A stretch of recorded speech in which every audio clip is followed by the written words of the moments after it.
evening and welcome to the Minnesota Women Business Owner Hall of Fame, hosted by the Minnesota chapter of the National Association of Women Business Owners, or also known as NAWBO. For those of you probably wondering, or we know you'll ask, the bar will be open the entire time, of course, the most important thing. My name is Carla Berlin, and I am the founder and host of Around Town Media and Around Town TV, which is the Twin Cities' longest airing television community showcase. We've been featuring Minnesota's best kept secrets and businesses since 2003. Thank you. I am really honored to be here tonight amongst these other entrepreneurs in something that I aspire to be as an entrepreneur, the success and longevity. Tonight we honor women from the past and the present who took chances, worked hard, and chose to see themselves differently. All of them lighting the way to build some of the most influential businesses in Minnesota. Many of these women started their businesses humbly, often from their kitchens, home offices, family and laundry rooms, and through determination and leadership have launched a global presence, expanded into multiple companies, and created opportunities for themselves and their communities. The Hall of Fame is an institution built by women to ensure the legacy of Minnesota's great female entrepreneurs. We induct them into the Hall of Fame tonight to ensure their achievements will be celebrated for decades to come. To begin tonight's celebration of over 150 years of Minnesota women business history, please welcome to the stage Mary Quist Newens, President of MoneyWeave, a financial planning firm, and the current president of NAWBO, Minnesota.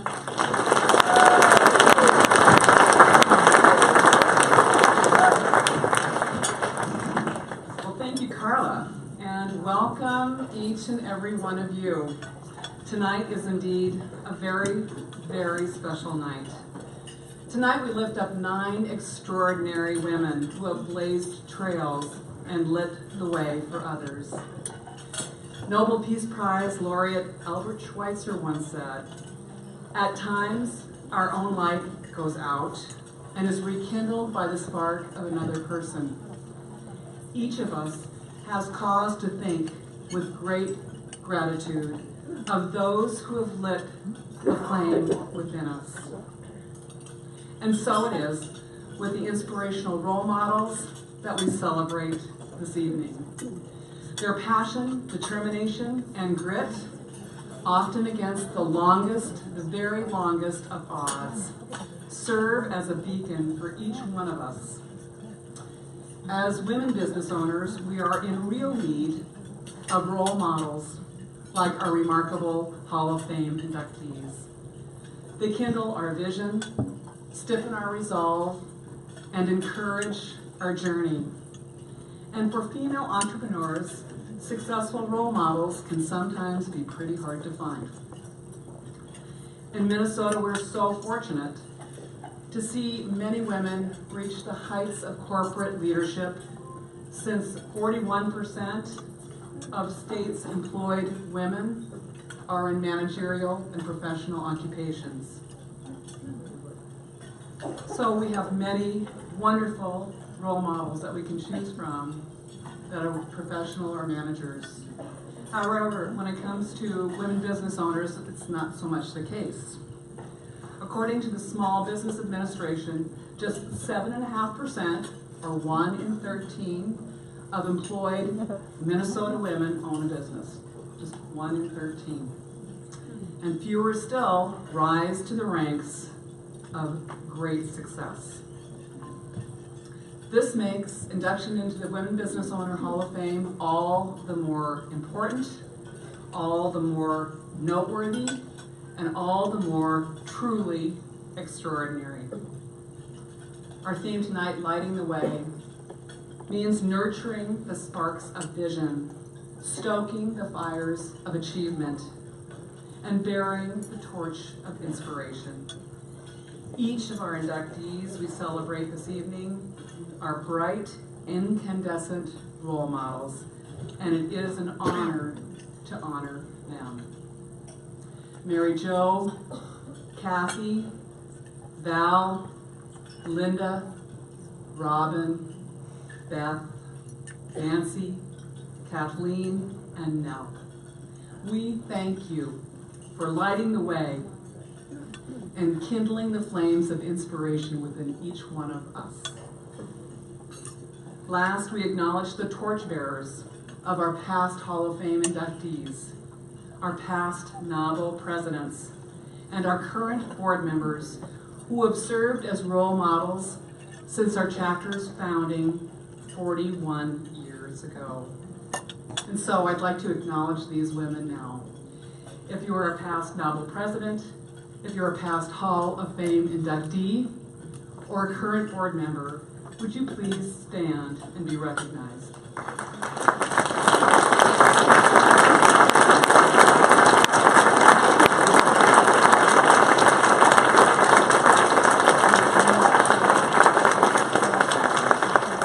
Just phenomenal role models.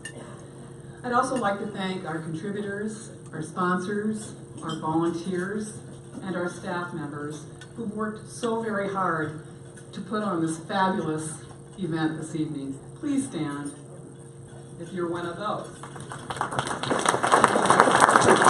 Many hands make light work.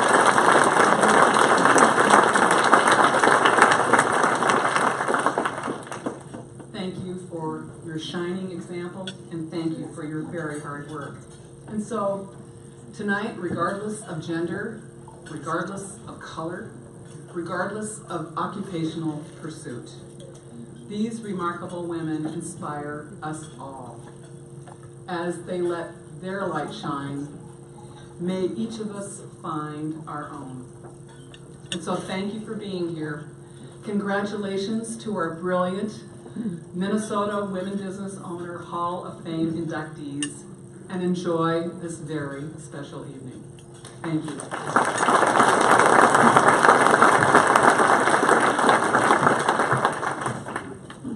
Guess she's a little taller than me. Everybody is. Okay. For those of you that may not be aware, we are also live streaming this event. So if you have a loved one or somebody in the professional organization you work with that really wanted to be here and couldn't, you can go to the Minnesota Chapter NAWBO page or the Minnesota Women Business Owner Hall of Fame page and share it to your own pages. And it'll be there after too, so if someone would like to watch this. That's what that camera is. Tuesday nights live, I do my show, and since I got asked to do this, I thought, well, I'll just hook it up and here's the show, right? What a show. Thank you again, Mary, for that wonderful speech. One of the many highlights of working on the Hall of Fame ceremony is the opportunity to get to know our honorees on a more personal level. This year, we were happy to team up with iDream.tv to produce individual videos honoring this year's Hall of Fame members. iDream.tv is a woman-owned, full-service media production company that is certified by the Women's Business Enterprise National Council, also known as WeBank. And the owner, Edie French, has been a longtime supporter of women in business. Tonight, iDream.tv joins all of us in extending a heartfelt congratulations to each and every one of this evening's honorees. Now, shall we get on with the main event? Tonight's first honoree is truly an inspiring woman. Mary Jo Copeland is a tireless crusader for people in poverty. She has given hope and purpose to countless families and individuals struggling to overcome adversity and continues to expand her mission with determination and faith. Mary Jo Copeland. She has been called an extraordinary leader and an urban saint. Those who have experienced homelessness even call her street mother. Mary Jo Copeland, the founder and director of Sharing and Caring Hands, is indeed remarkable. Her deep faith and own experience of living in poverty have given her a true calling to help the poor and homeless. She started Sharing and Caring Hands in 1985. What began as a small volunteer organization working out of a storefront has become a huge volunteer organization with 2 buildings that help the over 20,000 people per month that come to Sharing and Caring Hands. In 1995, against many odds and funded entirely by private donations, Mary Jo built Mary's Place, a beautiful $7.5 million transitional housing apartment complex born out of love, compassion, and concern for women and children in poverty. Her awards, honors, and distinctions are many, but through all of the highs and lows, it is Mary Jo Copeland's deep faith and commitment to serving the poor that is her greatest success. Accepting this award on behalf of Mary Jo Copeland is Sister Marilyn of Sharing and Caring Hands. Please welcome her to the stage.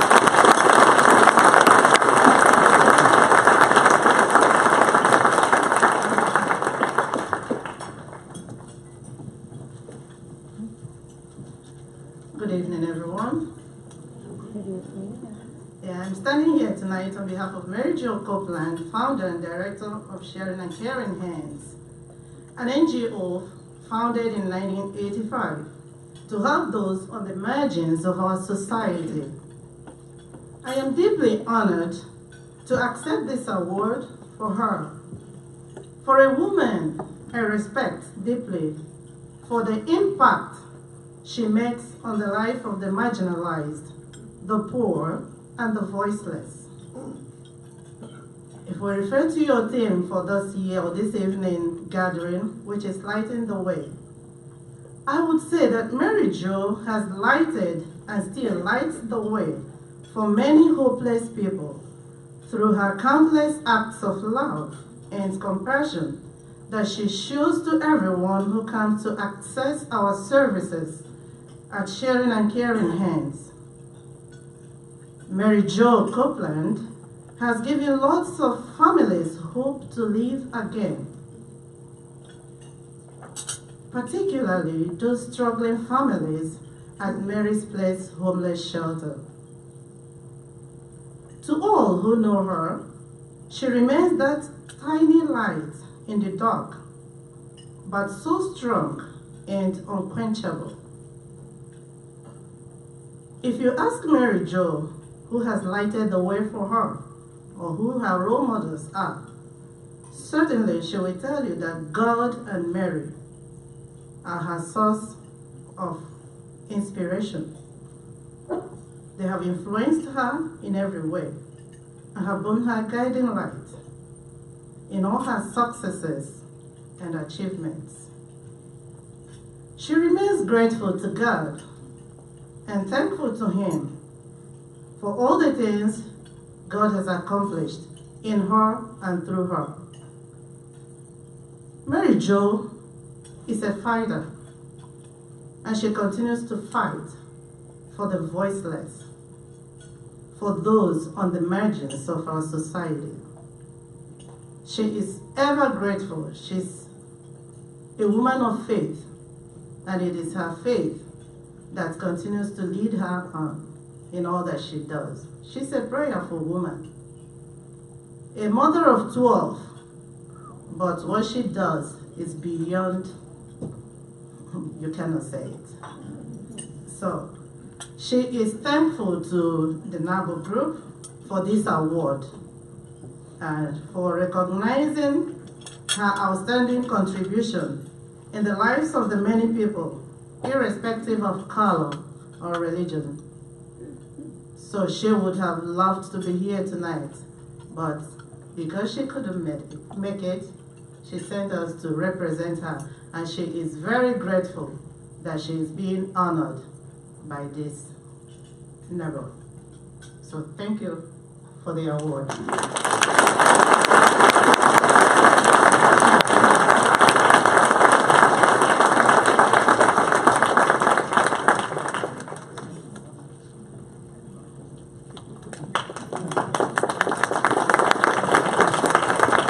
Congratulations to Mary Jo Copeland, and thank you to Sister Marilyn.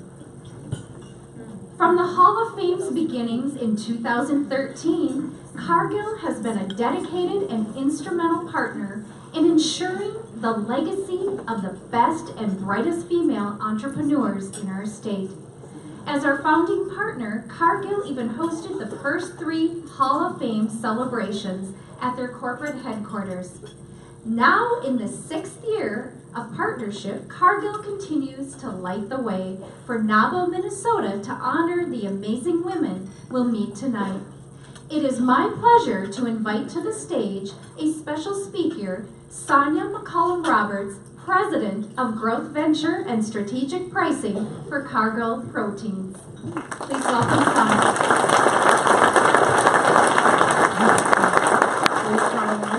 I don't know if I'd say a special speaker, but anybody who knows me, 5 minutes is going to be tough, so I'll work on that. I just wanted to first of all thank you guys for all the great work that you guys do, and I am excited about getting an opportunity to talk about what Cargill does to light the way. I will tell you, as she mentioned, I lead the Growth Ventures team for our protein business, and what that means is I get to work with a lot of entrepreneurs, people that we're looking at investing with. And it's been really fun, but I will tell you, you're in a room of people who are passionate about what they do every day, right? And you get a chance to feel the energy right away.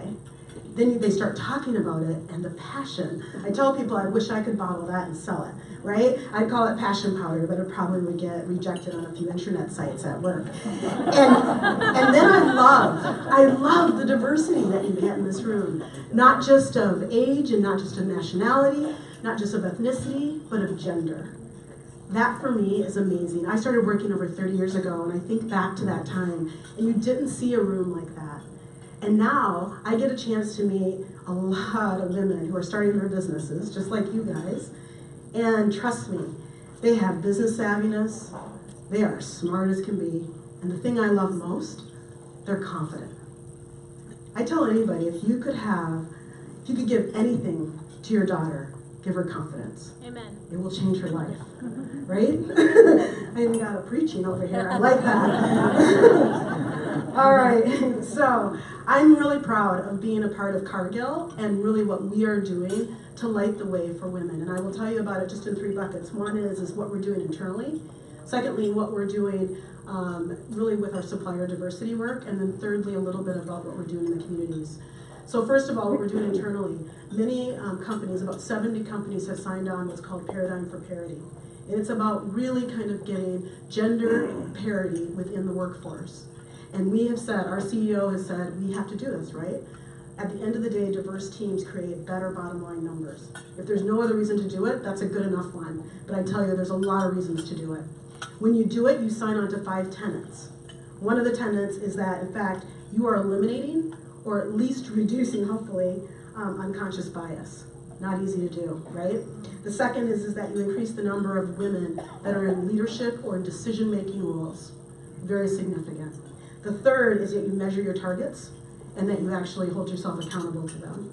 The fourth is that you actually judge people on performance results and business and not on how often they're in the office, not on how much they show up. And then the fourth is that you provide sponsors, not just mentors, but you actually provide people who are actually wearing the t-shirts of these women and supporting them when decisions need to be made. Those are all really important pieces of what we do.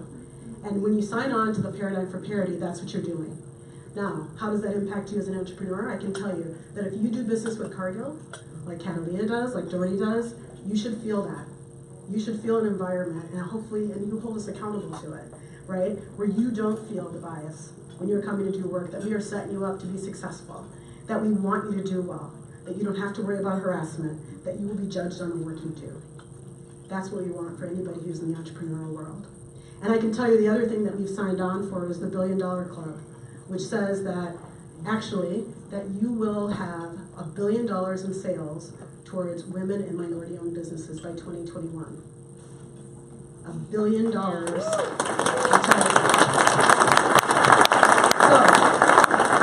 That means we want all your businesses to grow because we've got to source businesses from women and people of color. And we're excited about it. $1 billion, I can tell you this much, we're not there. We're not even close. We've got to double what we're doing today. It's not insignificant, you guys. And there are 30 companies who've signed on to do this. You can go look at them on the website. They've made the commitment that they are going to have $1 billion spend with women and minority-owned companies. So we're a part of that. And the last thing that we're doing in the communities is that we're, as Carla mentioned, supporting organizations like this. Women Venture would be another one, which is a partnership with this organization. We do a lot of work with the YWCA, you name it. We realize really that women are 50.8% of the population, right? Over half of it, and more women are going to colleges today than men.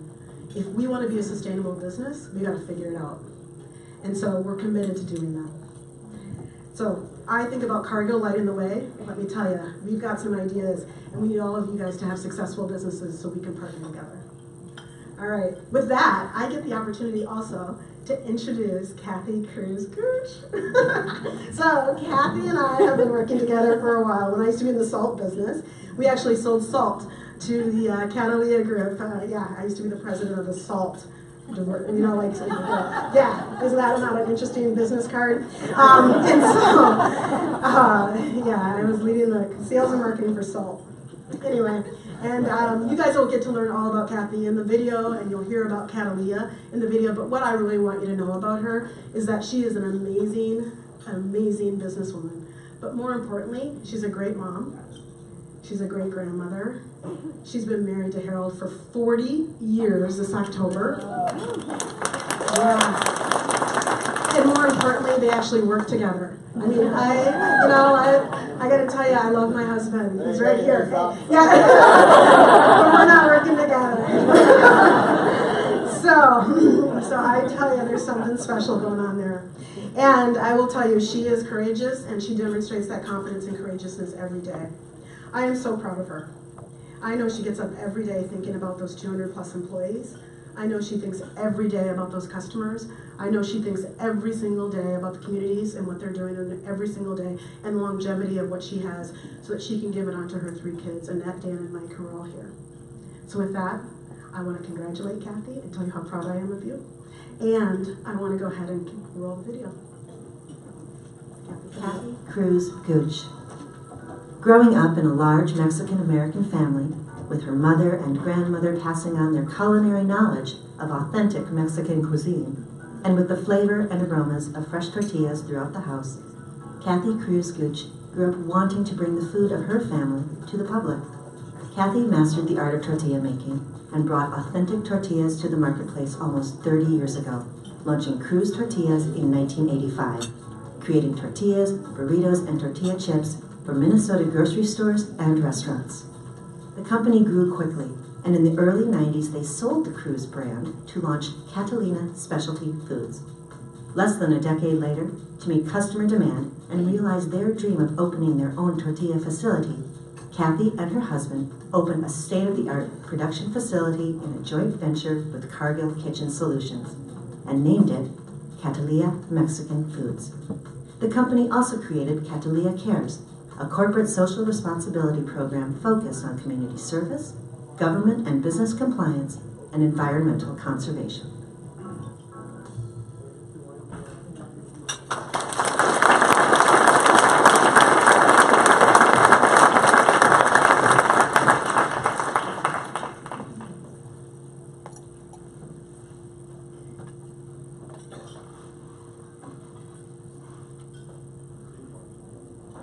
I'm just blown away.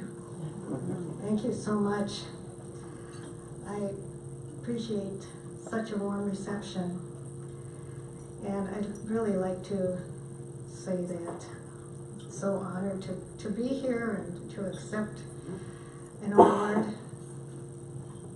But there are so many people ahead of us that have done so many more great things. So I'd like to especially acknowledge Mary Jo Copeland, Sister Marilyn, for all the great work that you do for sharing and caring hands. Truly a blessing to many people. And again, thank you, ladies and gentlemen, for the honor, and a special thank you to NAWBO for hosting, and then for our sponsors who really believe in what women do every day to grow businesses, to employ people, and to really make a difference in the community. Sonia is just a wonderful example because she's really been a mentor to me over the years she's been on our board, and I so much appreciate that. And for Cargill's support all through the years. I really want to also thank NAWBO for recognizing women and all of their achievements. We really need a supporting venue for women, and I so much appreciate your dedication and advocacy to women-owned businesses. And I also wish to congratulate all of my fellow inductees, and congratulations to all of you. I truly admire all the work that you do in your areas. So, I also would like to share that over the 30+ years of my career, I have learned that lighting the way for others is only possible when someone has first illuminated the way for you. And I've been blessed by so many people who have been sources of light in my own life. So in their honor, I would like to offer these words to all of you.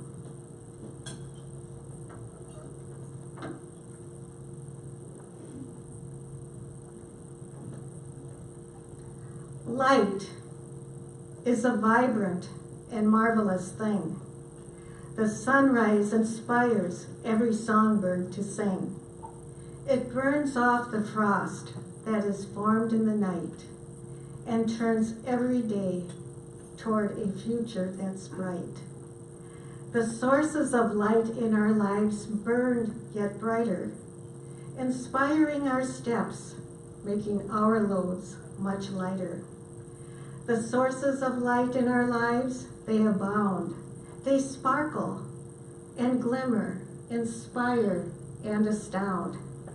And when things are darkest, their light is there still. We see their sun rising just over the hill. We seek the horizon where light is returning. Their lights are our beacons, their candles still burning. The greatest of lights is the faith that we hold. Our prayers have been answered with blessings untold. The riches of blessings that life can afford are truly bestowed through the grace of the Lord. Without our dear families shining so bright, we not make our way through the dark of the night. The ones who precede us and those who come later, their light warms our hearts, for there's no blessing greater. We carry the torch given to us by others, our forebears, grandparents, fathers, and mothers. It's then up to us to protect this dear flame, to reflect the good light of our family and name. In this sacred duty, I've not walked alone. I've had the support of my loved ones at home. My dear husband Harold, my partner and friend, with children and grandkids, our pride knows no end. My family of friends brings the light to my eye. They dazzle like so many stars in the sky. Our customers, colleagues, and friends, all the same. To us, they're all family, in fact and in name. The trust that they show us in our word and our action, it shines down upon us with warm satisfaction. Their light is reflected in all that we do. That light comes to us and we send unto you. And as it shines through us, light goes through refraction, a prism that filters that light into action. The light guides our journeys, the steps that we take, the doors that we enter, decisions we make. We now touch our torches to next generations, the hearts that we've touched, whether friends or relations. So when the sun sets at the end of the day, our lights will shine on, ever lighting the way. Thank you all so very much.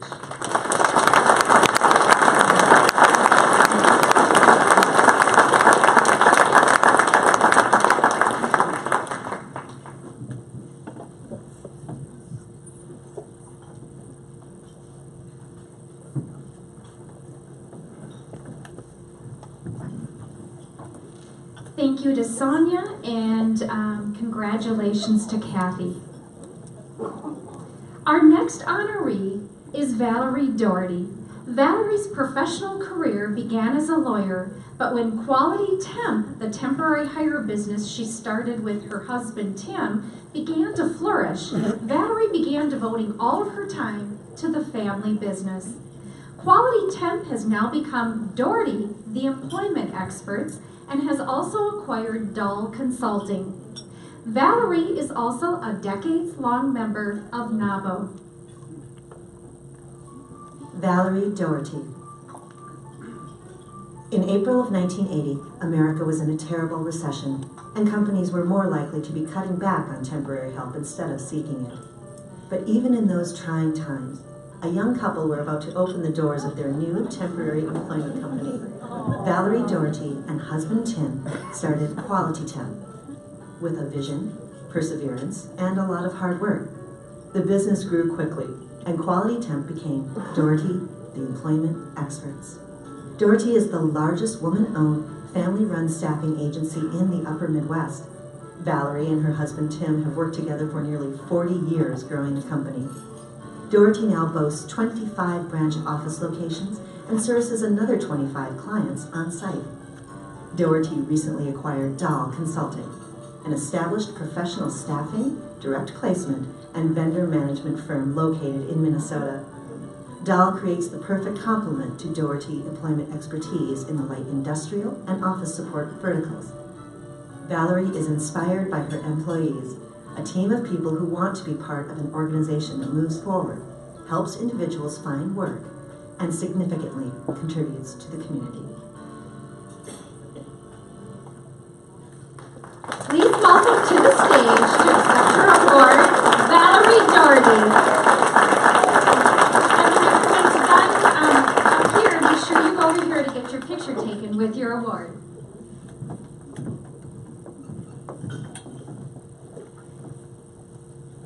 Thank you, NAWBO, for this great honor, and congratulations to all the deserving women being inducted tonight into the Hall of Fame.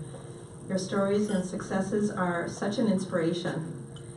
I want to start by telling you about the people who have been shining their lights for me through all these years, starting with my husband, Tim. As you heard, we've been working together for nearly 40 years, and oftentimes people say, how can you work with your spouse for that long? But we heard tonight that Kathy and Harold and Catalina did it as well, so you can see that it does work successfully at times. My mother, who could not be here tonight, has been a consistent part of my life. She raised 6 kids. She was widowed at age 48 when my father, who was a truck driver, died of a heart attack. She is my rock. My wonderful daughter, daughters-in-law, and son-in-law are all intelligent and driven, working in challenging but rewarding careers. Tim and I are thrilled that our 2 sons work with us in our businesses, successfully carrying our companies into the next generation. All of these people have been my beacons of light through the years supporting me. I'm also lucky enough to work with many fantastic women and men at our 2 companies, Doherty Staffing and Dahl Consulting. 3/4 of our employees are women, which I'm very proud to say. When I started out in the working world, the workplace wasn't quite the same as today. When I began attending the U of M Law School in 1976, I had never met an attorney who was a woman. Things were changing though, and about 1/3 of our class were female. As a young attorney, some of the men in my office felt free to pretty much say whatever they wanted to me. So if I prevailed at a hearing, for example, my boss would ask me if I had hiked up my skirt and crossed my legs to get the judge's attention. The judges themselves weren't much better, again, all men, at that time. One time I was in Litchfield, Minnesota, which was my hometown, And the opposing counsel and I were meeting with the judge in his chambers. The opposing counsel said that he had seen my engagement announcement in the Litchfield paper and he congratulated me on our upcoming wedding. The judge, though, said, "What size ring does your fiance wear?" And I was like, "What?" And he said, "Any man who would marry a woman attorney has to be the kind of guy to wear a ring through his nose." Oh. Needless to say, I did not win that hearing. So, and that was way before nose rings were a fashion statement. So remarks like that, the ones that I mentioned, can work to make your accomplishments feel diminished. But I've always believed that people can compete on their sheer will and determination. Bet on yourself. And remember, I'm a truck driver's daughter and we are tough. So, my 5 years of practicing law gave me a huge opportunity to see how people in authority could and should behave. I took those lessons and brought them to our companies when Tim and I joined forces. Once I moved into the field of business, I honestly didn't experience that type of behavior nearly as much. Odd, isn't it, that the worst offenders were lawyers? Being a business owner carries with it many privileges as well as responsibilities, so from the very beginning, within our own companies, we wanted to make sure that women are treated with the respect, dignity, and professionalism that they deserve. And so are the men. Mutual respect in the workplace is one of the key secrets to making the workplace successful and productive and enjoyable. I'm glad that so many employers today focus on exactly that. When I meet with business owners, I tell them that my mantra is, be fair, reasonable, and consistent. If you follow those simple words, you may find that in the business world, as well as life in general, the decision or approach you should take becomes very, very clear. There is still much to be done, but as I meet women and men from the next generation, I feel so much hope and excitement for their future. For tonight, though, you will be hearing lots of words of wisdom from exceptional women and their histories, and I look forward to hearing the rest of their stories. So thank you.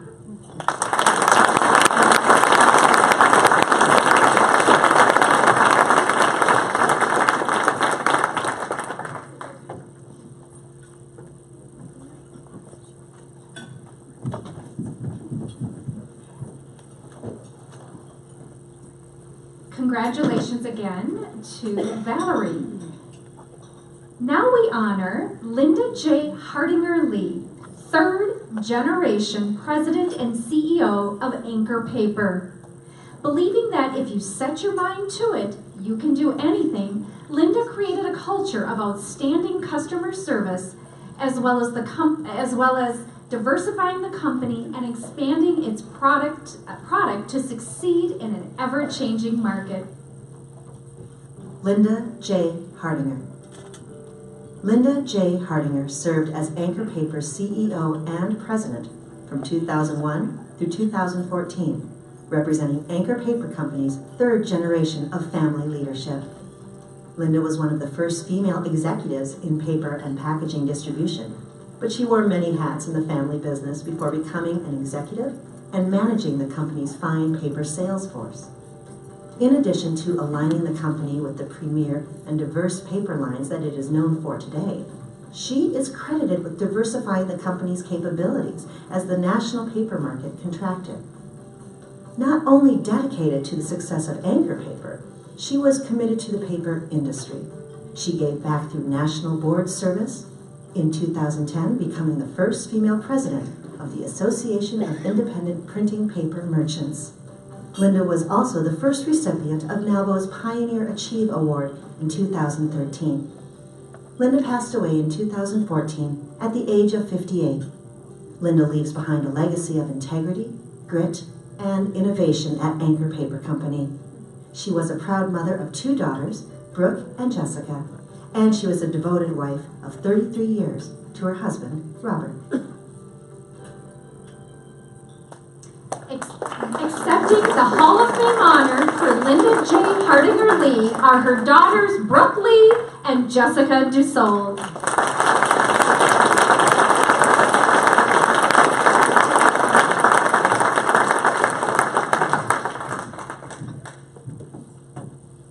Good evening, everybody.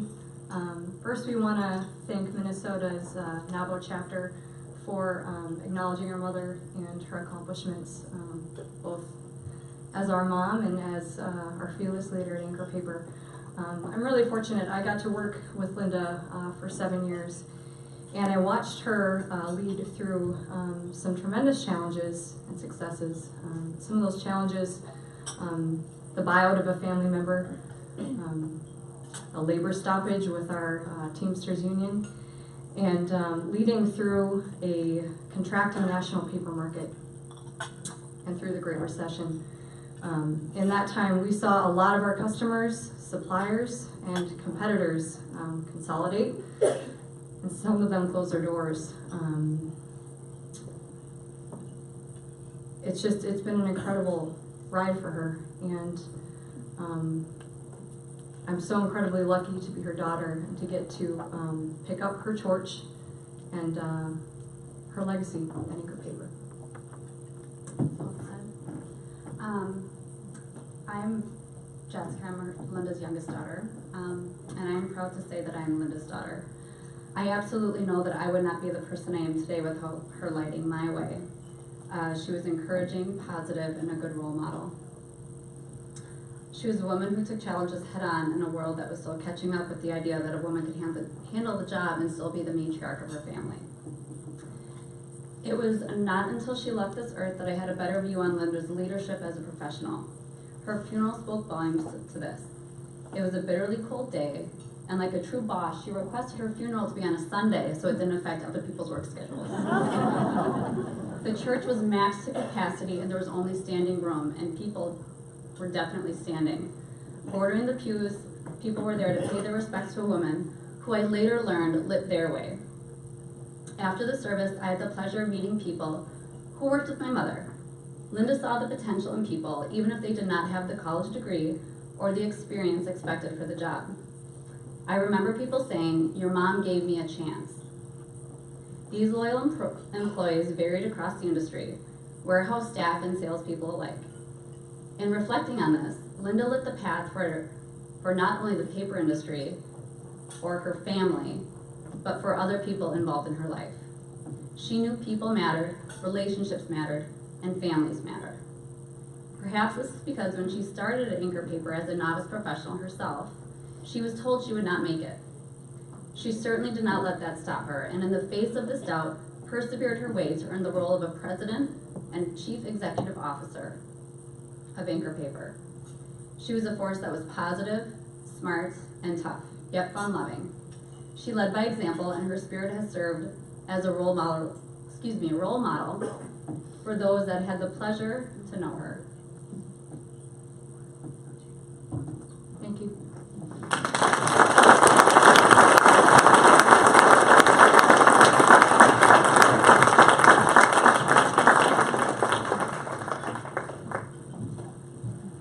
A piece of advice that was given to a dear friend of mine who also lost her mother and was speaking about her for an award was, take everything you love about her and make it who you are.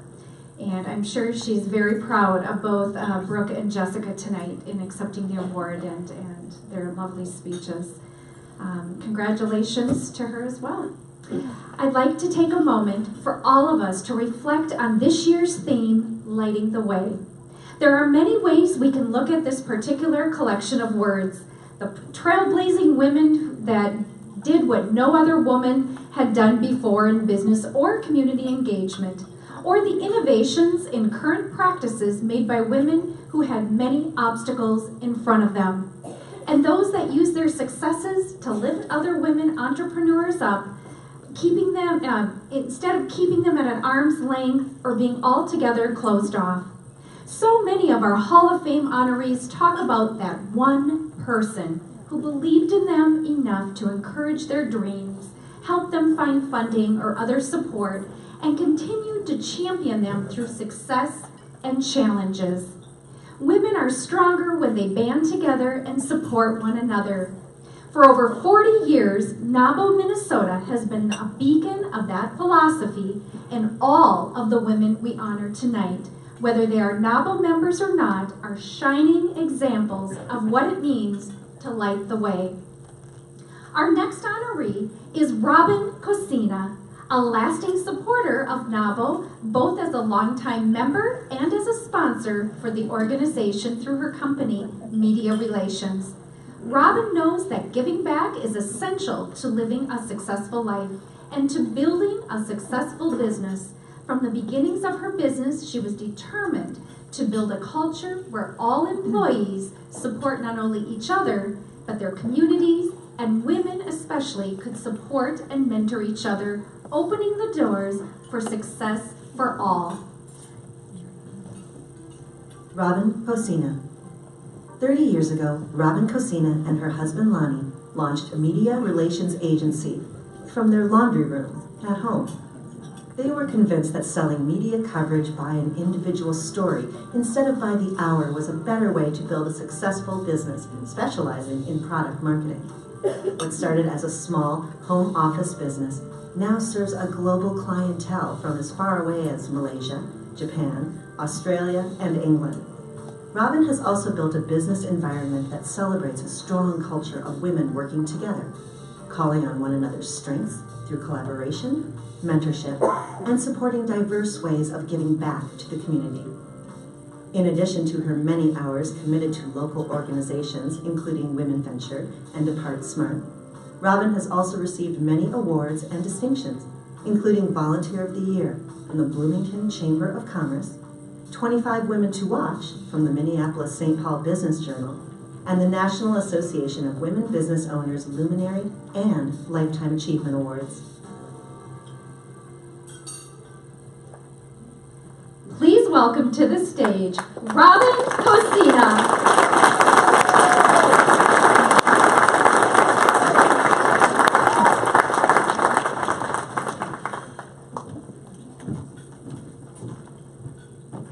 Threw me off guard a little bit because I thought Beth was coming before me.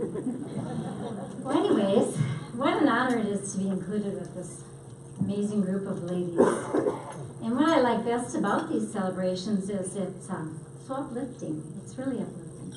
But tonight I'd like to address my comments this evening to my daughter Claire. It's right there. She's here with me tonight, and you can all listen if you want to. Gary Choice. Hi, Amy.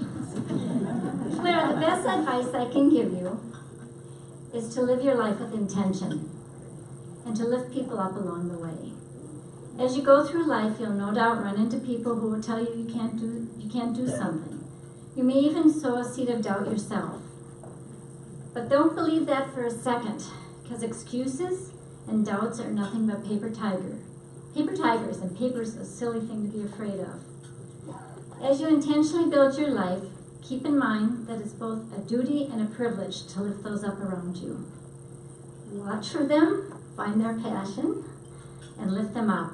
Help them to embrace whatever makes them unique. Help them to understand it's often our differences and not what we have in common that gives them something to offer of value to this world. Please be careful that you don't buy into the victim mentality. Life isn't fair, but that's okay, because life is also filled with opportunities. You fall down, you get up, and that's how you learn.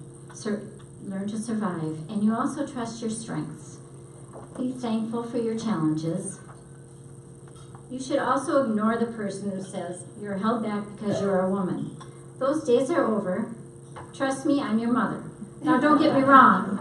Things aren't equal, but they probably may never will be. Maybe. I don't know. You are the opposite of a victim. You are tremendously talented and can do whatever you put your mind to.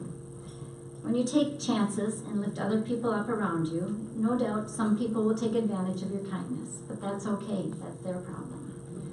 And this is important. You were created by an almighty God, and the Bible tells us that all things are possible through Him. Don't ever say, I don't have what it takes. Zip it up and declare you are equipped and empowered. How great is it to have God's power on your side? So pray often, study the Bible, and include God in every aspect of your life. Claire, you are a powerful and smart young woman. You can do anything you put your mind to. So live with intention, lift others up along the way, and dream big and turn your dreams into reality. And thank you again for this wonderful honor.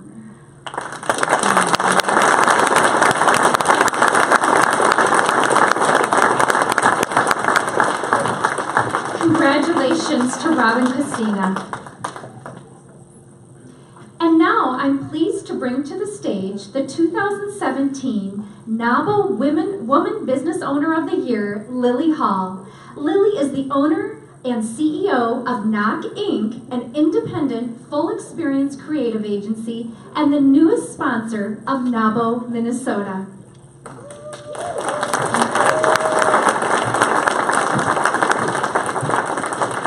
Good evening. Carla, I'm bringing this up a little bit for me. So thank you everyone for being here tonight. I'm so delighted to be with all of you this evening. As Carla said, I'm Lily Hall. I'm the founder and CEO of NOC. We're a full experience creative agency, independent creative agency. I started NOC more than 16 years ago with the kitchen table as my desk and a Citibank card as my angel investor. Lots of hopeful and wishful luck. I named the agency after the good luck phrase, knock on wood, so we do a lot of that in the office. Along with my business partner today and our Chief Creative Officer, Todd Paulson, NOC's team has been lighting the way for 16 plus years, shining a spotlight on successful paths of professional women and advocating for a truly diverse agency by gender, by race, by sexuality, and by other. And I say other because we are more than one thing. We might be Latina, but we're mothers and creative directors. We might be LGBTQ, but we're poets and inventors. We might be African American, but we're also strategists and badass chefs. We make room for other in our agency, lighting the way for every individual to be their whole selves. That light infuses more collaboration, more authenticity, more transparency. And it's a cumulative effect. The more we light the paths, the more we empower women. Every day, I see the exponential value of light working its transformative power in a lot of people. Today, knock on wood, which is awesome that this is made out of wood, we're a thriving company of over 80 employees. We are strategists, designers, writers, innovators, and intercultural experts. We help Fortune 100s as well as startups and early stage companies brand just about everything: products, services, environments, causes, people.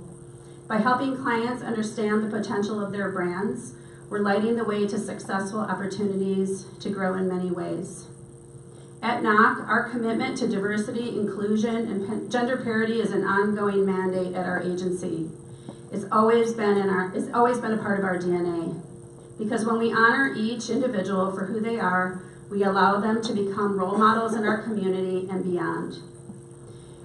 In a world that's increasingly fake and divisive, I'm hoping that NOC sheds a little bit of light on authenticity and also draws it out of people. The Washington Post uses a provocative brand line, which we did not develop, but I still love it. It reads, "Democracy dies in darkness," a powerful reminder that truth and equality are absolute values that we need to embody. I've been at this job for a little bit now, and I've met a lot of people, and I've been in a lot of meetings. So I consider myself a pretty good judge of character. And I just happen to know a very special woman who has had an enlightening effect on me personally, and many of us here in the room. Someone who lights the way of our lives beyond compare. That person is Beth Kiefert Leonard. If I had to sum up Beth in one phrase, which is really hard to do, it's all things powerful woman. And it goes beyond saying that she is rightfully joining the NAWBO Hall of Fame this evening in all of her beaming light. I've known Beth for just about a decade. After a few introductions at WeBank and NAWBO events where she's actually been honored in the star, and I've just always been in awe of her, I became immediately drawn to her magnetic light. I was fortunate enough to join her WPO group, and we've been personally and professionally close ever since. Beth is courageous. Beth's driven to create positive change. She's full of integrity and conviction. The confidence exudes in her passion for equity and fairness. Beth is beautiful. Her love of family, friends, faith, culture, and community shows her big heart. Her capacity to make connections and to see possibilities is contagious. Beth brings people together. There's a selflessness about her that makes you feel appreciated and valued no matter what stage in life or business you're at. Beth is illuminating. She lights up any room with her smarts and personality. She commands and connects with her audience. Beth, where are you? As I practiced today, I broke down a few times. I so admire and respect you. You make me a better businesswoman, a better leader, a better spouse, a better mom, and a better friend. You light the way for me and so many of us. So please allow me to present to you, All Things Powerful Woman, outstanding inductee into NAWBO's Minnesota Business Owners Hall of Fame for 2018. Beth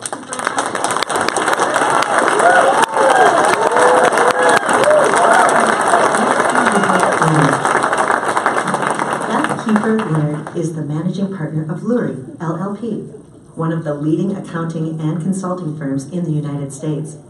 In her role as managing partner, she has led the firm's sponsorship of initiatives to support entrepreneurs from startup to succession. With her energetic approach to strategic partnerships and business development skills, plus a vast network of advisors, Beth consults with her clients to help them achieve their goals. Her areas of expertise are as varied as the businesses in our community. Beth is a recipient of the 2017 Most Powerful Women in Accounting Award by CPA Practice Advisor.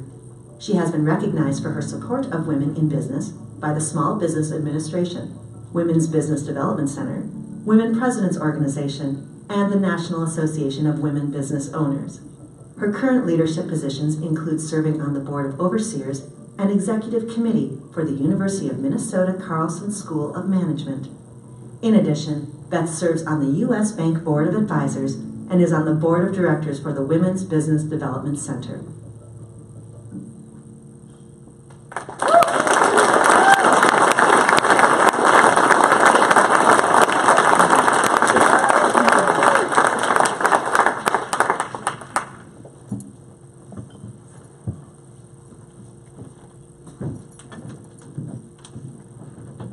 You told me I wasn't supposed to cry, so I'm leaving the tears aside. First of all, I am truly honored to be inducted into the NAWBO Minnesota Business Hall of Fame. It is overwhelming to say the least, and my fellow inductees this year are truly an inspiring group of people.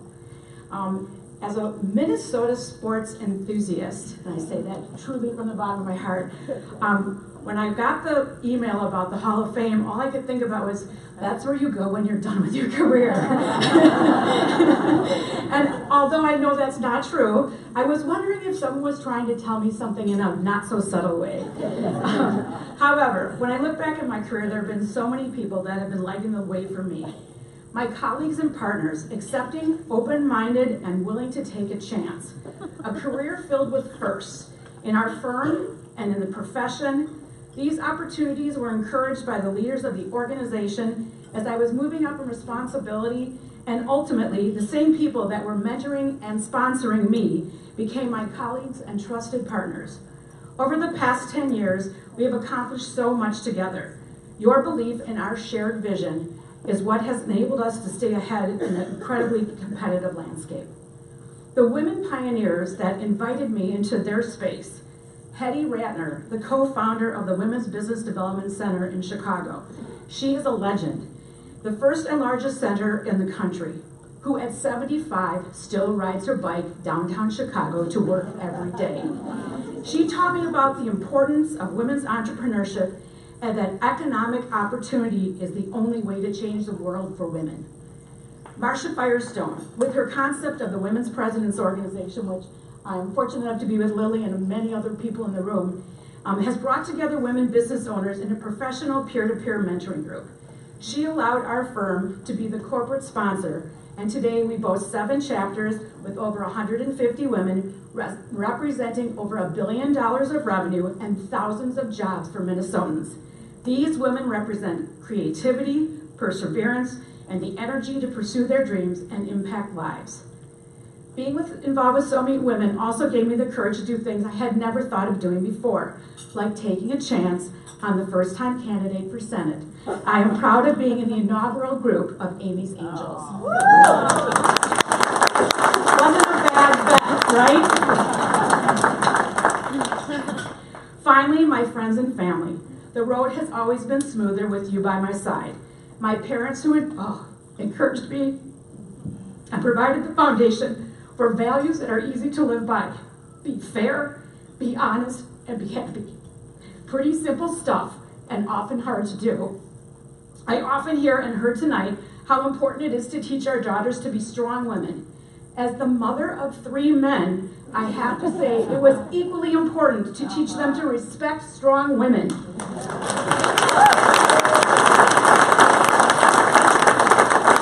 By the choices I have made so far in their lives, I think they get it. It has also taught me tremendous humility. For those of you who have sons, you know what I mean. This honor, however, is truly shared tonight with my husband, Todd. Without you by my side, none of these opportunities would have been there. They would have been incredibly difficult to achieve, and though all the corners would have been very rough. One of the most important lessons I have learned along the way is to define success on your own terms. It is a liberating concept, and one that allows you to push the limits in creating your own future. In this time of change and dynamic transformation, the road ahead may not look like the path you've already traveled on to get here. Continue your pursuits, whatever they may be. Be open to all the opportunities before you. The light ahead will always shine through. Thank you.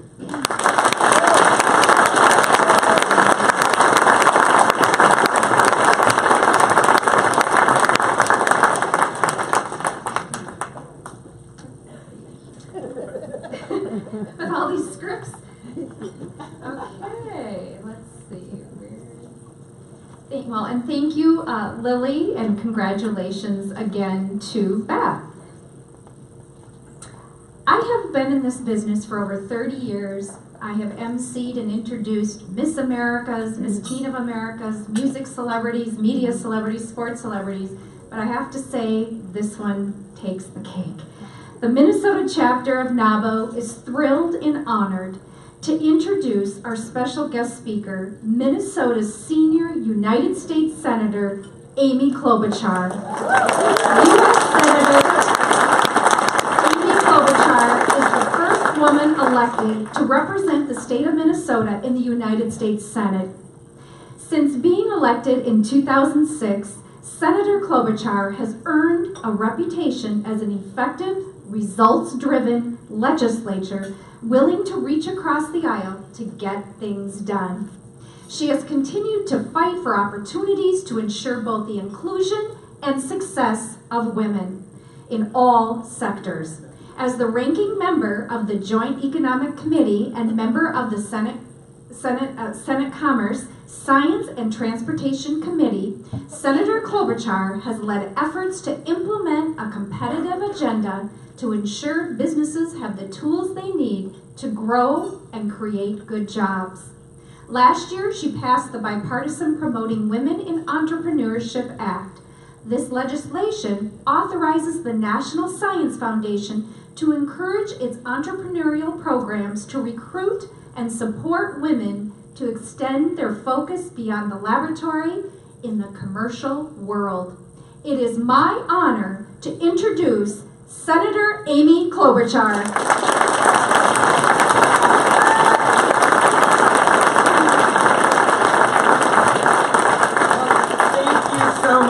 Thank you, Carla. Thank you, everyone. It is great to be here. I've been traveling in western Minnesota, and as I got here to see everyone in their beautiful outfits, realized I was in a dried up cornfield in this huge windstorm, and my hair is still the same. I'm trying my best was in Laverne, Worthington, Slayton, you name it, for 2 days. But it was exciting out there. There is incredible business going on actually out there. We need more employees out there like we do in the Twin Cities. So it really revved me up for the work that you do, that we've been doing for so long together. There's a lot of women working out there. We had a meeting this morning in Marshall at the Chamber about childcare, because the business community is realizing in every community in this state how much we need all of our people at work if they want to go to work, and childcare is a big part of that. And I can't say I'd ever been invited to talk about childcare in Marshall before. So there's a lot of good things happening, and it was just so fun to hear, first of all, Carla, just so you know, if you've introduced Miss America, you should know that I was a former Miss Skyway News of March of 1988. So I got my own thing going here. I won 12 helium balloons back then. That was during my 14 years in the private sector, which I realized after getting to Congress, not everyone has that private sector experience. And it's actually been a big help for me in working with our companies in Washington and thinking about these business issues. It was fun to hear these incredible speeches. I came in later, but I got to hear Lily and Robin. Thank you for your work. And then that beautiful speech. Thank you so much, Beth, and what amazing leadership that you have shown over the years. And I forgot you were in my first group of Amy's Angels. I was thinking back then to that time when I was running, I was asked, this is in 2005, could a woman ever win? And I would say, well, a woman won in Texas, Kay Bailey Hutchinson, so I think we can do it here. And I finally developed this crazy line that makes no sense now, but I would say it all the time, especially in groups of men in northern Minnesota. I would say, well, a little bit getting at Robin's point, I'm not running just as being a woman. I'm proud to be a woman. I'm proud of being a prosecutor, but I'm in fact running as on my record and what I want to do. And that all's fine. But then I would say, because if I was just running only as a woman, and only if that was my theme, I wouldn't win, because half the voters are men. And the men would all go, yeah. It made no sense, but it worked. So there you go. It has been a crazy time in Washington. I said at the National Prayer Breakfast about a year and a half ago on the stage, this was a true thing that happened, the president was sitting right next to me, that on the inaugural stage something pretty crazy happened to me. I was officially displaced as the most famous Slovenian American by Melania Trump. As I noted, she was born an hour away from where my relatives are from in Slovenia. And as I said that morning, every time I look at her, it's like looking in the mirror. So, but I have adjusted to the change like every good businesswoman out there does. And I try my best to both stand my ground and find common ground where we can. And there are a lot of interesting work going on right now on business issues, especially manufacturing and getting more women in tech. We have the Diversifying Tech Caucus that I do with Shelley Moore Capito and Tim Scott. We are trying to do more with the White House on this. I was at Ivanka's for dinner last week with 3 other senators, Lamar Alexander, and then Ginny, the head of IBM, a great woman CEO, and the head of the Business Roundtable, Josh Bolton, talking about getting the apprenticeship bill through the Senate. Just because I see this as so critical in our state, and doing more on internships and getting more boys and girls exposed at an early age to the areas where we actually have jobs right now. So I truly salute you for that. And my last little note before I get to where I really came here is just the need for immigration reform. And I've been disappointed that we haven't been able to get that done, but it also would help greatly if we had a path to citizenship, and if we did something at least starting with the dreamers, and seeing the potential, the economic potential, when 70 of our Fortune 500 companies are headed up by immigrants, 200 headed up by immigrants or kids of immigrants, and 25% of our U.S. Nobel laureates were born in other countries. So I always try to make the economic argument for immigration reform in addition to the obvious moral arguments and some of the other things. So keep that in mind as we go forward. So I am here for one really important purpose, and that is to introduce one of tonight's Hall of Fame inductees, my friend Nancy Lebersky. And Nancy, you may not know this, originally came from Colorado and came our way to the Small Business Administration, but she came to Minnesota all the way back to 1994. And I know why. Colorado is known as a place of great athletes, but we had more Olympic gold medals than they had. Maybe that was why. But you think back to when she arrived in 1994 in our great state. Back then, Oprah only had a TV show. Today, she has a whole network of things.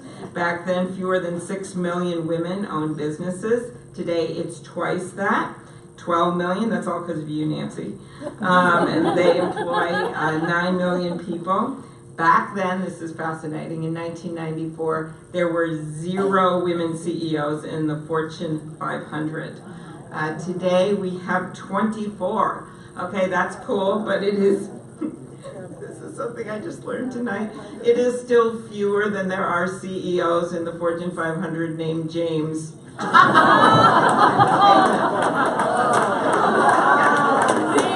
so we're going to use that, right? That's a really good argument when people say everything has improved. Okay.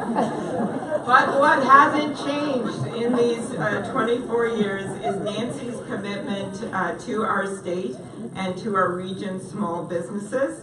Already a veteran member of the Small Business Association, Nancy came to Minnesota to serve as a regional manager for international trade programs. She helped small businesses in Minnesota and the Dakotas improve their ability to export. And I remember really getting to know her in the work of the SBA during the downturn, when we were looking at how are we going to make it through this.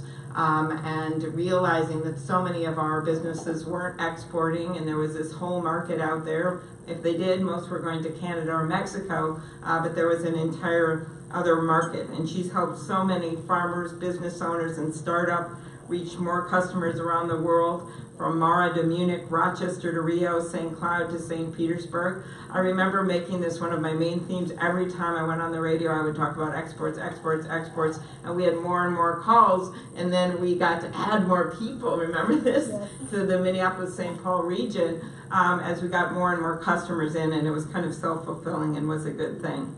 After almost 15 years of hard work and dedication, it's no wonder that she was chosen as director of the SBA's Minnesota District Office in 2010.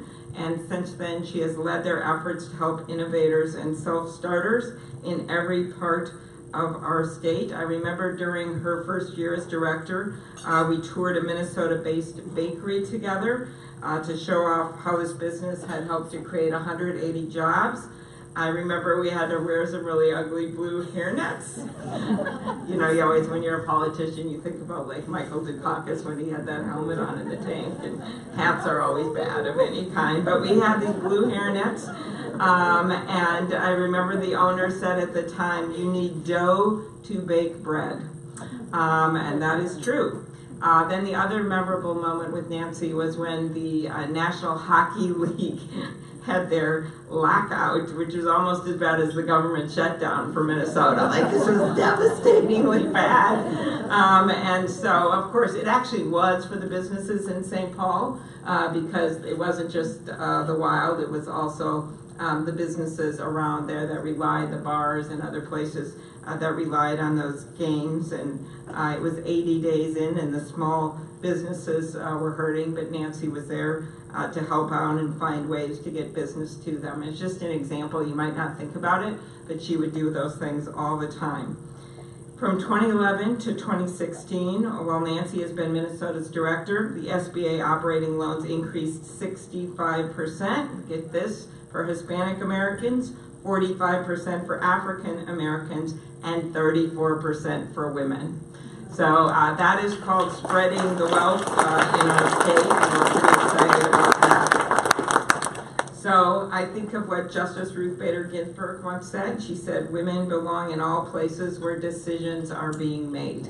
And that is something that Nancy has truly promoted as this incredibly experienced head of the Small Business Administration here in Minnesota. And so I just want to congratulate you, Nancy. I know they're going to show a video here, but you are a true Hall of Famer. Thank you for your work, and it is just a tribute to your gumption that you have stayed through downturns and upturns and various presidents and other things. You are still here. So thank you, Nancy. We appreciate your work. Nancy Libersky. In 2010, Nancy Libersky left the majestic mountains of Colorado for the Great Lakes of Minnesota to helm the top position of District Director of the Minneapolis District Office of the United States Small Business Administration. Her position is responsible for overseeing programs for small business loans, contracting opportunities for small businesses, and working on entrepreneurial growth possibilities in all 87 Minnesota counties. Nancy's definition of success still lies with helping everyday people start, grow, and succeed with their small business.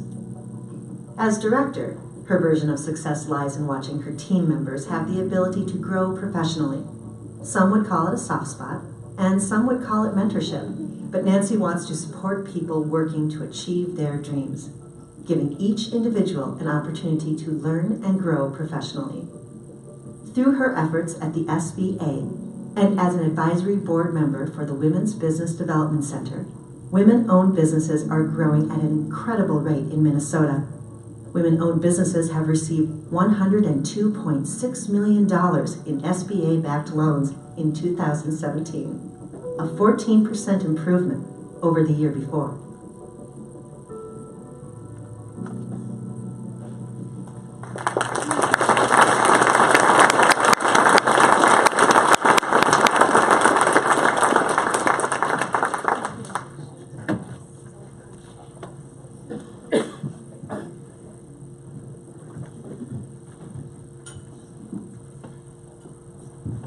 Thank you, Senator Klobuchar. I know she's been so busy, and I truly am humbled that you would take the time out to be here today.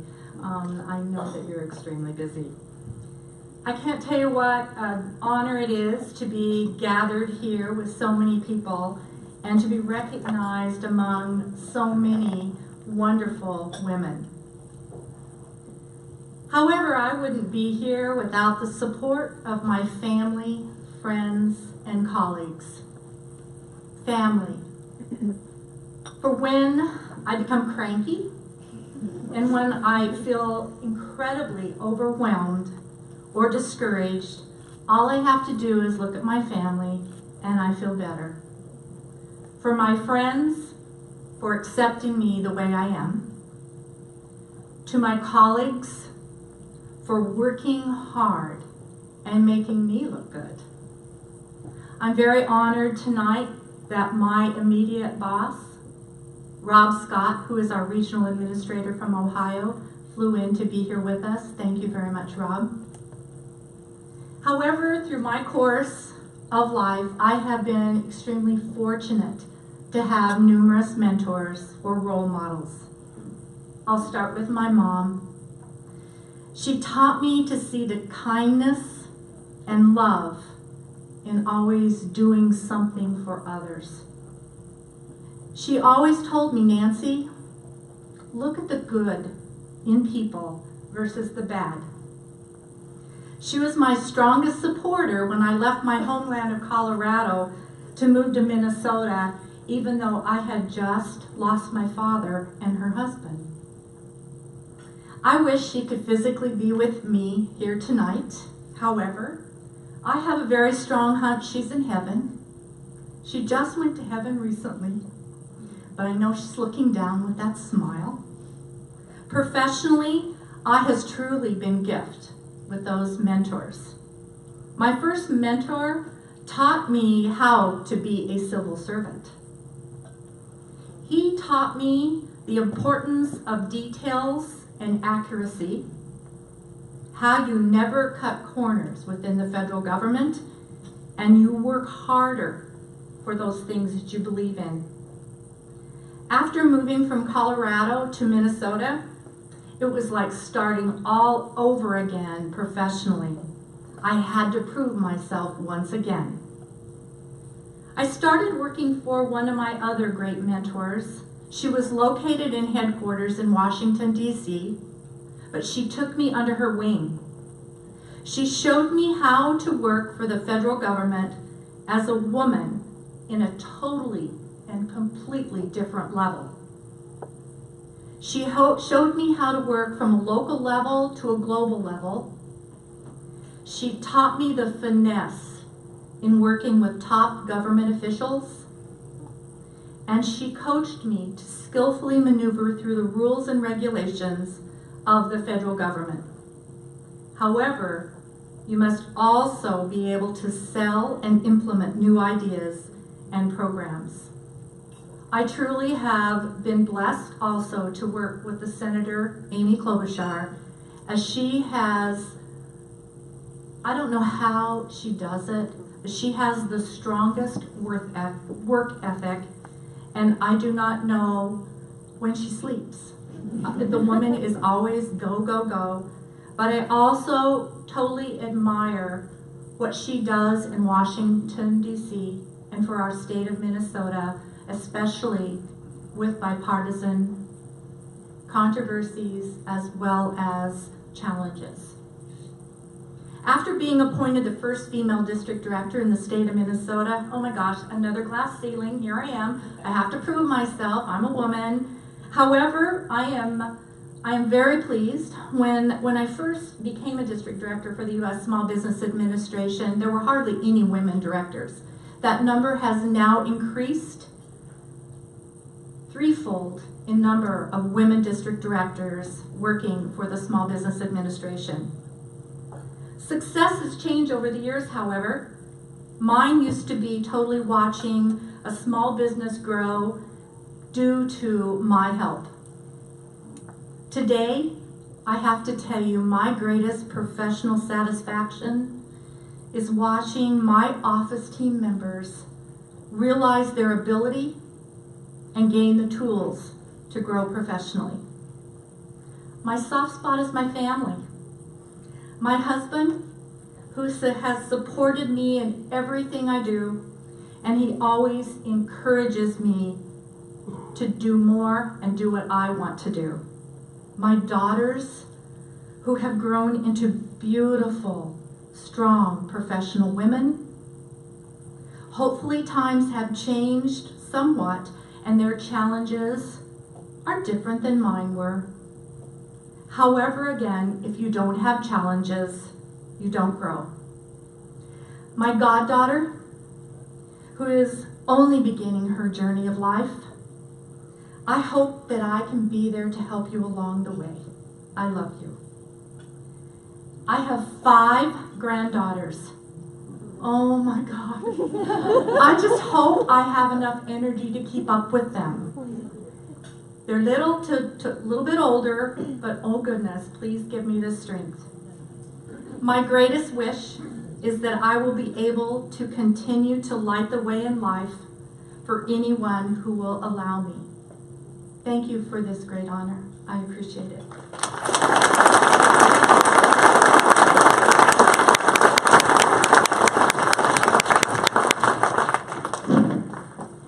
Thank you, Senator Klobuchar, and congratulations to Nancy Leversky.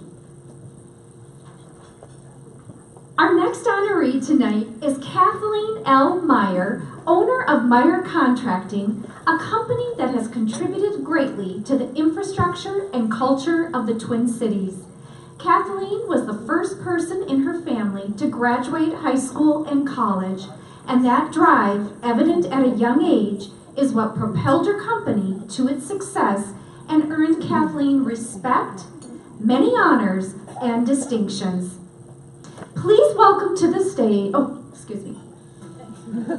Kathleen L. I'm excited. Meyer. In 1984, wanting to build a better future for her children and family, Kathleen Meyer started her company, Meyer Contracting. Then, as is too often the case now, being taken seriously as a woman in a traditionally male field was a roadblock to the company's development. Kathleen soon learned there are always ways around roadblocks and obstacles. and in time her determination and drive led to the company's success. Meyer Contracting has contributed greatly to making the Twin Cities a wonderful place to live. Transportation is improved, with Meyer laying the critical path for utilities in rebuilding the 35W bridge replacement, installing the water main under the Hiawatha Light Ramp, and installing utilities in the Central Corridor. Meyer Contracting has also contributed to the cultural bounty of the Twin Cities by installing the utilities for the gorgeous new Guthrie Theater. Now retired, Kathleen loves spending time with her children and grandchildren, and is a mentor for the Native Futures program. It is an honor to welcome to the stage Kathleen L. Meyer.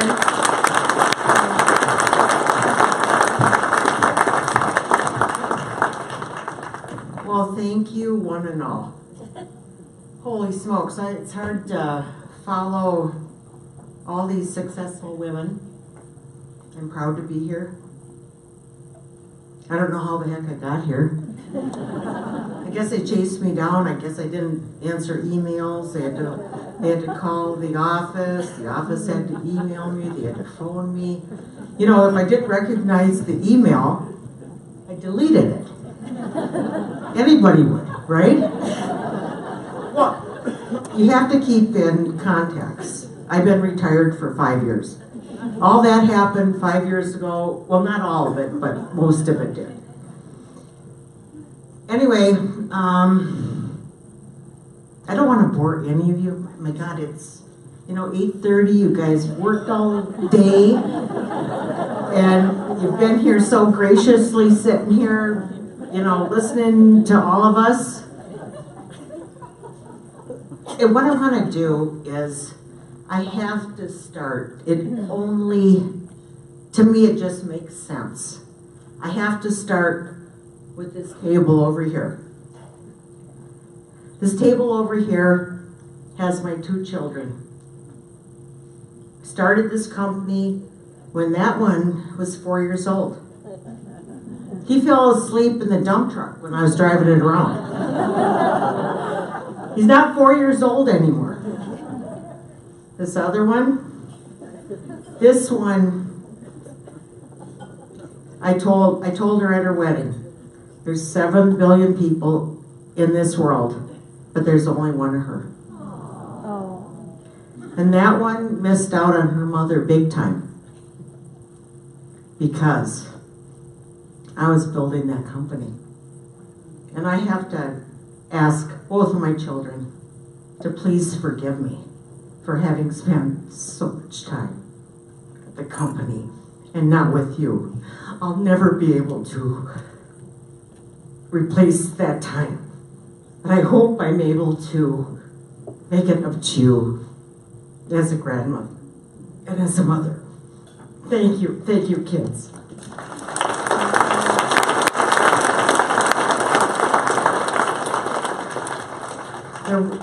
I would never have been able to do this had my children not been the wonderful kids that they were. I couldn't have, if they were a problem, I would have had to stop what I was doing, literally. I would have. I knew that. But they were great kids, just great kids. I got 3 of them. They're all married to wonderful people. They're all such great parents. I mean, they didn't take after me, by any means. I also want to thank the support that I've been given. These other folks at our table, I've known them for 20 years, and they've been there for me. I mean, always, okay, folks, I don't want to bore you to death. However, when I was 6 months old, my mother handed me to my grandma, my paternal grandma, and said, Lizzie, you have to take her. I can't take care of her. This was in the 50s.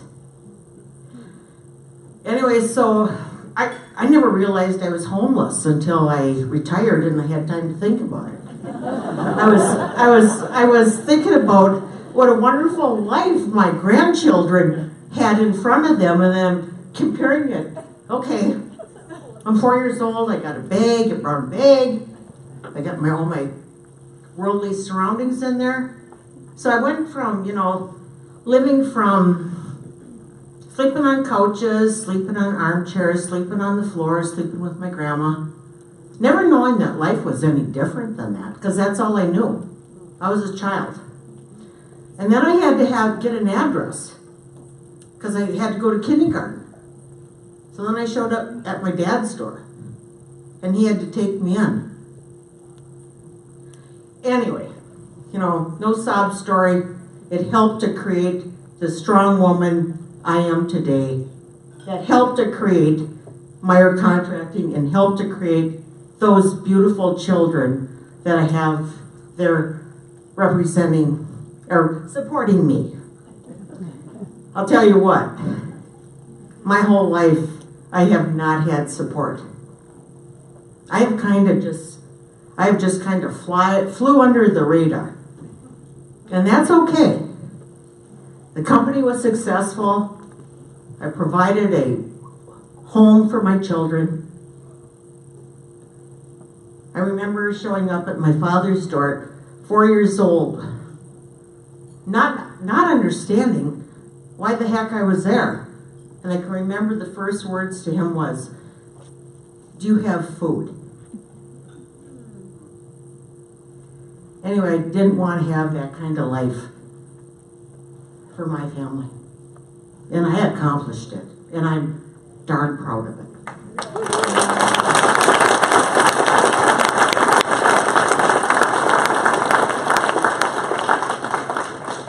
I tell you what, I've been luckier than most. I'm so proud of what the company has done. I would not have been able to do that without my entire family.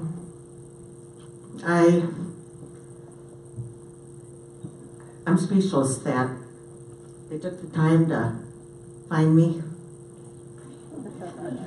They had to, they had to really dig, because I kept deleting their emails. But anyway, thank you, NAWBO. You're a fabulous group, and I want to thank Luann Rieger, a past recipient of this. She's one of the strongest, best women I have ever known in my life. And she's one of the founders of the Association of Women Contractors. Anyway, everyone at that table, love you. I love you, I respect you. Can't say enough good about the whole bunch of you. But anyway, thank you, everyone, for coming tonight and putting up with, you guys want to get home, right? All right, thanks, you guys.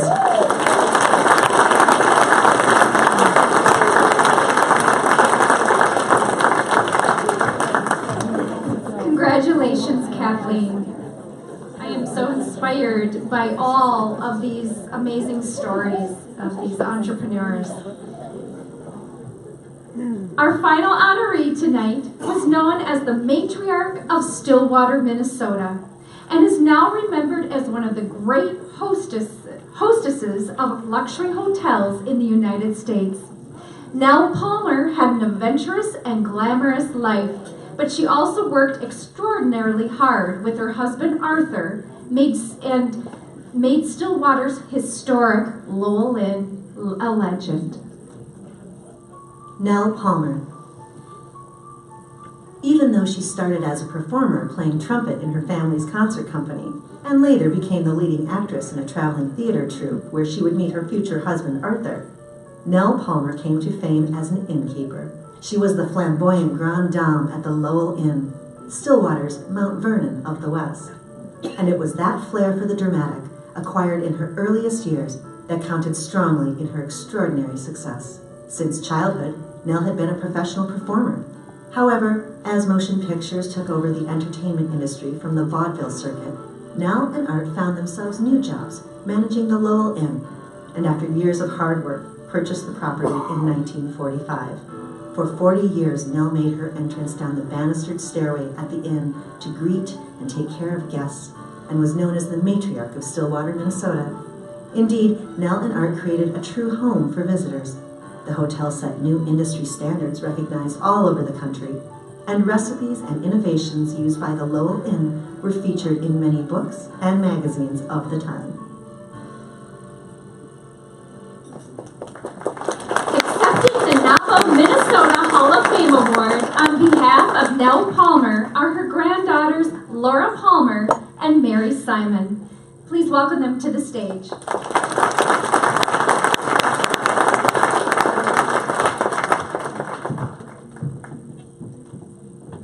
Well, unfortunately, I'm just recovering from a little laryngitis, so I hope you can all bear, but it's all I can say is, wow, these stories are really not inspirational to us, but just think to this new generation, especially the millennials. I think the millennials are at a good point in their lives to look up to all of these women entrepreneurs. So my sister Mary, and I think we have a millennial out there. Well, Mary and I are honored to share our grandmother's story and how her spirit and her enthusiasm was a beacon to so many women entrepreneurs. Just think of this is back in the 1920s, so almost 100 years ago. Not only the women entrepreneurs, but 9 of us. I'm part of the 3rd generation, Mary and I, and there's 9 of us. There's a 4th generation that consists of 26 young adults, and then there's a 5th generation that consists of 28 and more upcoming little ones that will hopefully be future entrepreneurs in the next 40 years. My father, who was an only child, so he obviously did not like being alone and being raised in a hotel, went and had 9 children, 7 of us women. He's sorry that he wasn't able to be here. He's of sound mind and health, and is also very proud of this organization and that they're honoring his mother, and that we're here to accept this awesome award. Anyway, Nell was obviously a real pioneer for working women and business owners. When you think about it, 1920s, there were not women working, let alone being a business owner. It was very, very uncommon to see any of that take place, as it is so common today. But she was much more than that. She was a mentor, a role model, and an innovator. Many say she paved the way for us today, but I say that she was too glamorous to stop at paving. She really made a way for all of us. Growing up in the vaudeville era, which none of us could even relate to that today, because vaudeville went out when the silent movies came in. So to think that in 1927, vaudeville was very, very popular. Prior to that, they were a Swiss family that went around kind of like the Von Trapp family. There were 7 of them. They played musical instruments, and they were in theater. So when the silent movies came out, it left my grandfather and my grandmother without a job. And that's when they went to Stillwater to run the Grand Inn. The Lowell Inn was built because Stillwater was the booming lumbering town. As many of you might not know, Stillwater was given the choice of the University of Minnesota, the state capitol, or the prison. Of course, we chose the prison. My father used to always, or my grandfather used to always comment that he was always in competition with the place that had 100% occupancy. Easy check-in, but hard check-out. And he couldn't compete with that, he said. He only had 75% occupancy with easy check-in and easy check-out, so he couldn't figure that one out. But anyway, soon the Lowell Inn, when the Depression hit, became the white elephant of Stillwater. So it wasn't this grandiose hotel, because lumbering went out of business then, so the hotel became a white elephant. And once again, my grandmother saw the opportunity to ignite her entrepreneurial spirit, in which she transformed the inn to Mount Vernon of the West, haven for good food and rest. That was a pretty good slogan for back in the 30s. So people traveled, if you can imagine, during the Depression when gas was limited. Obviously, to have fine dining was not a priority during the Depression when there were many that were not fed and homeless. But they traveled down 36, which was a dirt road back then. My grandfather was pretty creative. He painted the telephone poles blue and white, or blue and red. No, they were blue and white, to guide the patrons from the Twin Cities to Stillwater. Unfortunately, Ma Bell, he didn't ask if he could do this, so Ma Bell got a hold of them and he had to repaint them to their normal color. So it's always that slogan, it's better to just go ahead and do something than get your hands slapped afterwards. What's interesting is Nell hired and empowered thousands of young women. She taught them the work ethic, etiquette, and service skills. Many worked at the inn 3 to 7 years from high school into their college years. And it was her goal to teach the next generation of women how to succeed in the working world. She was always ahead of her curve. She was persistent in giving guests a dining experience they would remember and talk about. Her drive to weave that theatrical flair, which she had, into hospitality anchored her in a community during difficult times. She didn't focus on what might go wrong, as the Depression brought a lot that went wrong. She believed she could handle anything that came her way. She focused on solely creating the experience she envisioned. She wore elegant gowns before they were fashionable. People came to see what she was wearing. When they saw she was draped in ostrich feather dresses and large, beautiful hats, it gave them hope for better times. Nell haunted estate sales to find these antique tables, chairs, mahogany sideboards, Wedgwood china, multiple crystal goblets, candelabras, and silver tableware. That's what made the Lowland what it became today. She was an icon in the entertainment community. She attracted movie stars, dignitaries, directors of the opera. Duncan Hines was very much the one who really put the Lowland on the map. He was very intrigued by what my grandmother did in the hospitality business and how she really made, it wasn't a place you were going to, you were going there for an occasion. It wasn't a location, it was a destination. And it really, he labeled the Lowland as the crown jewel of the Midwest. So thanks to Duncan Hines and traveling with Duncan Hines, which was what people read back in the 40s, and anything Duncan Hines said, they went to. So the Lowland became nationwide because of him. We're so proud to share our grandmother's story because she's an inspiration to all women. Oh, I forgot a piece. Sorry. You should have stepped in. That's why you're here. But we always, the older of the sister, we always let the older of the sister take the lead. Right? Okay. I forgot to say this is important because people said that Nell was a cross between Marlene Dietrich and Lillian Russell.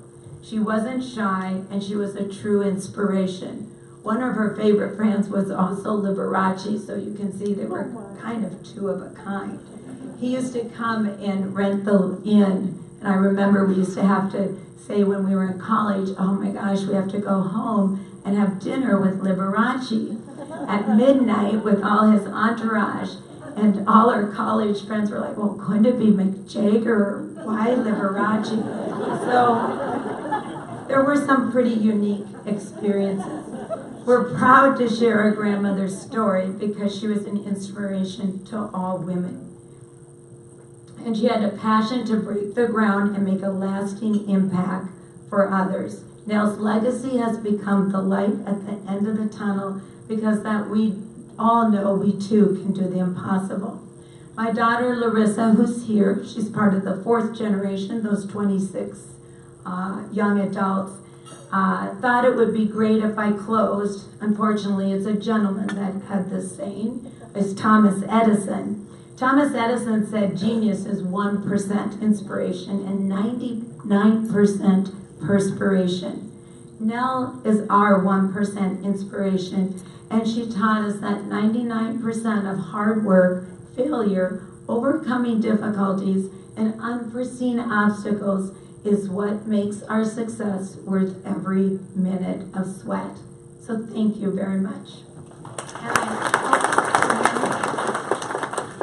And I know Mamie, we called her Mamie, would be very, very proud of this. So thank you.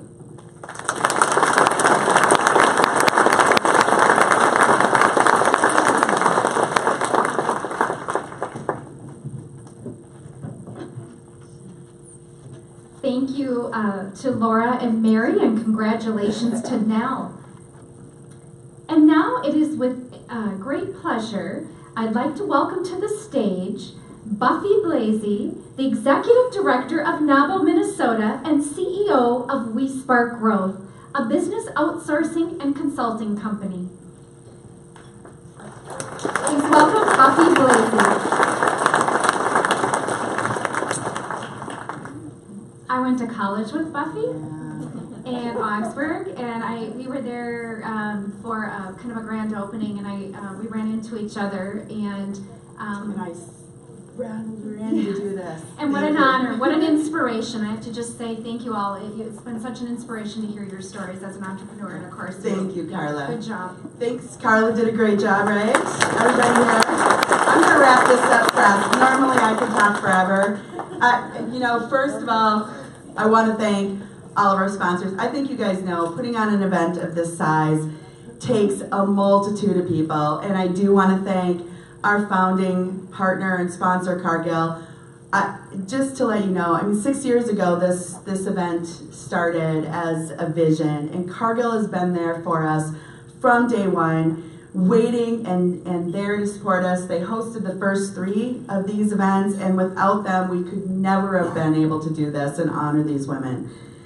So thank you, Cargill. I want to thank iDream TV for doing our video, and our voiceover work, Carolyn Poole, who's done this for the last 3 years. Carolyn is a very talented actor, and she's been doing this and has gotten to know all of our inductees, and it's been a thrill to be able to work with her.